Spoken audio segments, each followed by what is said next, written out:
નમસ્કાર, આઝાદ મીડિયા લાઈવમાં આપનું સ્વાગત છે। આજે પરસોત્તમ રૂપાલાના વિરોધમાં રાજુલા અને જાફરાબાદના કાટી ક્ષત્રિય સમાજ દ્વારા પ્રાંત અધિકારીને આવેદનપત્ર પાઠવી ચૂંટણી બહિષ્કારની ચીમકી ઉચ્ચારી હતી।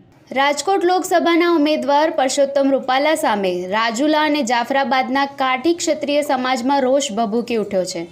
રાજુલા જાફરાબાદ તાલુકા કાટી ક્ષત્રિય સમાજે રાજુલા પ્રાંત અધિકારીને આ મામલે આવેદનપત્ર પાઠવ્યું।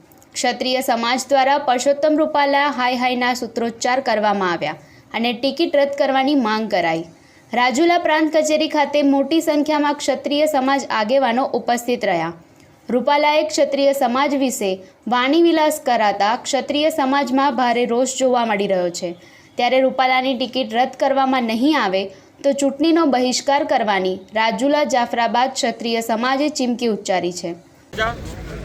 રાજુલા જાફરાબાદના ક્ષત્રિય સમાજ દ્વારા આજે હજારોની સંખ્યામાં કલેક્ટર સાહેબને આવેદનપત્રમાં દેવામાં આવ્યું છે કે જે રાજકોટ લોકસભાના ઉમેદવાર પરસોત્તમ રૂપાલા દ્વારા જે ક્ષત્રિય સમાજની બહેનો દીકરીઓ ઉપર જે એમને કોમેન્ટ કરી છે અને અમારી અસ્મિતાને જે ઠેસ પહોંચાડી છે એના માટે આ પરસોત્તમ રૂપાલાની ટિકિટ રદ થાય અને એને બરખાસ્ત કરે અને એની ઉપર કાયદેસરની કાર્યવાહી થાય। અને જો આ વસ્તુ ક્ષત્રિય સમાજની માગણી છે એ પૂર્ણ ન થાય તો સમસ્ત ભારતમાં 22 કરોડ ક્ષત્રિય સમાજ જે છે તે આમનો ઉગ્ર વિરોધ કરશે અને ક્ષત્રિય સમાજ હંમેશા ભાજપ સાથે રહેલું છે।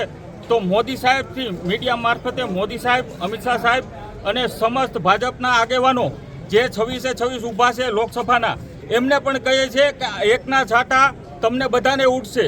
ક્ષત્રિય સમાજ અત્યારે ભાજપ હારે છે।